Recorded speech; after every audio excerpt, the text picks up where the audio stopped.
Asal-usul aksara dimulai pada saat tulisan tertua ditemukan di Mesopotamia yang sekarang lebih dikenal sebagai Suria dan Irak. Isinya berupa catatan pajak, persediaan makanan, tagihan hasil penjualan, dan sebagainya. Sebelum 3000 sebelum Masehi, orang-orang Sumeria menetap di Mesopotamia. Mereka memulai jalan menuju peradaban, menghasilkan bentuk tulisan yang lebih canggih yang sangat mengaruhi tatanan sosial dan kemajuan ekonomi. Catatan tertulis paling awal ditemukan pada tanah liat yang dibuat dengan sebatang stylus yang diasah hingga menjadi titik untuk membuat garis-garis melengkung yang halus. Tanda-tanda gambar ini disebut dengan piktogram. Inovasi ini berkembang menjadi tanda abstrak yang disebut cuneiform, huruf paku. Dengan mengkombinasikan gambar-gambar piktogram, orang dapat mewujudkan ide-ide dan emosi abstrak yang disebut ideogram. Kata alfabet berasal dari dua huruf pertama alfabet Yunani, yaitu alfa dan beta. Berupa rangkaian simbol atau karakter visual, alfabet adalah langkah besar pada kemampuan manusia untuk berkomunikasi. Kesamaan dalam piktogram Kreta, aksara Fenisia, abjad Yunani, dan Romawi jelas menunjukkan evolusi alfabet barat yang kita gunakan saat ini. Selama abad kedua Masehi, orang-orang Yunani mengembangkan gaya huruf yang lebih bulat melengkung yang disebut unisial.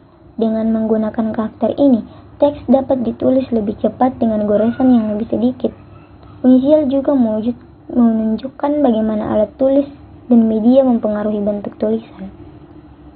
Alfabet Yunani diubah oleh Romawi dengan menambahkan huruf G untuk menggantikan ZZ yang sedikit dipakai dalam bahasa Latin. Alfabet Latin kemudian memiliki 21 karakter: A, B, C, D, E, F, G, H, I, K, L, M, N, O, P, Q, R, S, T, V, dan X. Huruf-huruf Yunani Y dan Z ditambahkan karena orang-orang Romawi menggunakan kata-kata dan suara-suara Yunani. 3 huruf J, U, dan W ditambahkan melengkapi alfabet 26 karakter yang digunakan saat ini dalam budaya barat.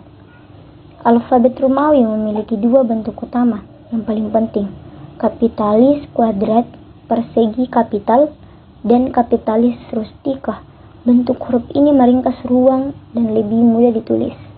Selama pemerintahan Kaisar Charlemagne di sebagian besar benua Eropa pada pertengahan tahun 700-an Masehi, pembelajaran pengetahuan dan seni bangkit dan berkembang. Charlemagne berusaha membakukan tata letak halaman, gaya penulisan, dan dekorasi manuskrip dengan pengaruh Celtic, termasuk penggunaan pedoman, Accenders dan Discenders. Tipografi dibuat menjadi seragam yang disebut Caroline minuscules. Huruf dan iluminasi Cotin dipengaruhi oleh arsitektur menara yang rumit di Jerman, menunjukkan bentuk vertikal yang kuat ditutup dengan serep-serep runcing.